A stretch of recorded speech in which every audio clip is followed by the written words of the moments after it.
Pastor Amit, आप इस माहौल को देखकर कुछ वचन में से शेयर करना चाहेंगे? ज़रूर मैं बिल्कुल बताना चाहूँगा।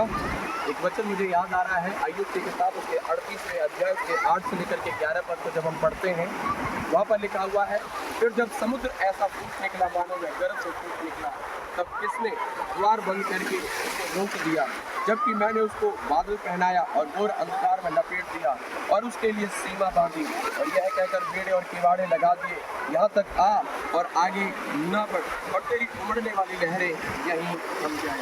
मेरे प्रियो, यहाँ पर परमेश्वर अय्यूब से बातें करते समय परमेश्वर अय्यूब से कहते हैं कि मैंने समुद्र के लिए सीमा बांधी है।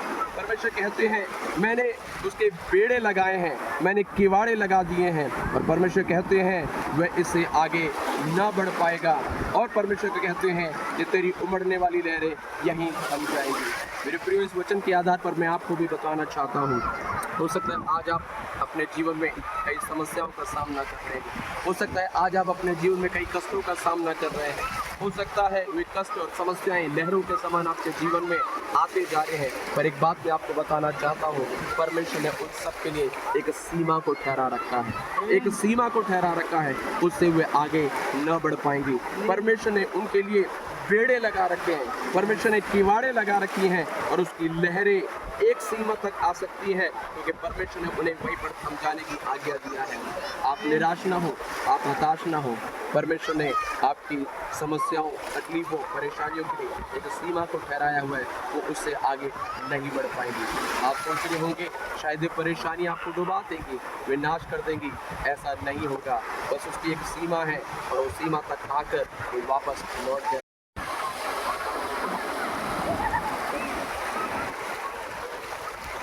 पास्टर अमित, आप इस माहौल को देखकर कुछ वचन में से शेयर करना चाहेंगे? ज़रूर मैं बिल्कुल बताना चाहूँगा। एक वचन मुझे याद आ रहा है, अय्यूब की किताब उसके 38वें अध्याय के 8 से लेकर के 11 पद को जब हम पढ़ते हैं, वहाँ पर लिखा हुआ है, फिर जब समुद्र ऐसा फूट निकला मानो वह गर्भ से फूट निकला, तब किसने द्वार बंद करके उसको रोक दिया, जबकि मैंने उसको बादल पहनाया और घोर अंधकार में लपेट दिया और उसके लिए सीमा बांधी और यह कहकर बेड़े और किवाड़े लगा दिए, यहाँ तक आ और आगे न बढ़ और तेरी उमड़ने वाली लहरें यहीं थम जाएं। मेरे प्रियो, यहाँ पर परमेश्वर अय्यूब से बातें करते समय परमेश्वर अय्यूब से कहते हैं कि मैंने समुद्र के लिए सीमा बांधी है।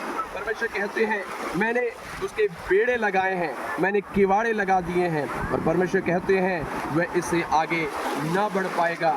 और परमेश्वर को कहते हैं कि तेरी उमड़ने वाली लहरें यहीं थम जाएगी।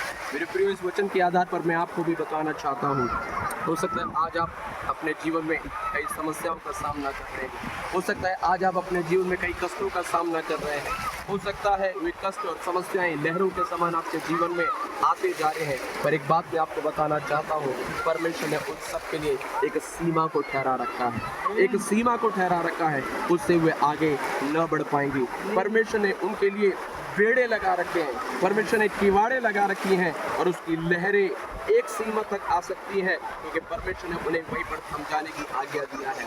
आप निराश ना हो, आप हताश ना हो, परमेश्वर ने आपकी समस्याओं, तकलीफों, परेशानियों के लिए एक सीमा को ठहराया हुआ है, वो उससे आगे नहीं बढ़ पाएंगी। आप सोच रहे होंगे शायद ये परेशानी आपको डुबा देंगी, वे नाश कर देंगी, ऐसा नहीं होगा। बस उसकी एक सीमा है, और उस सीमा तक आकर वो वापस लौट जाए।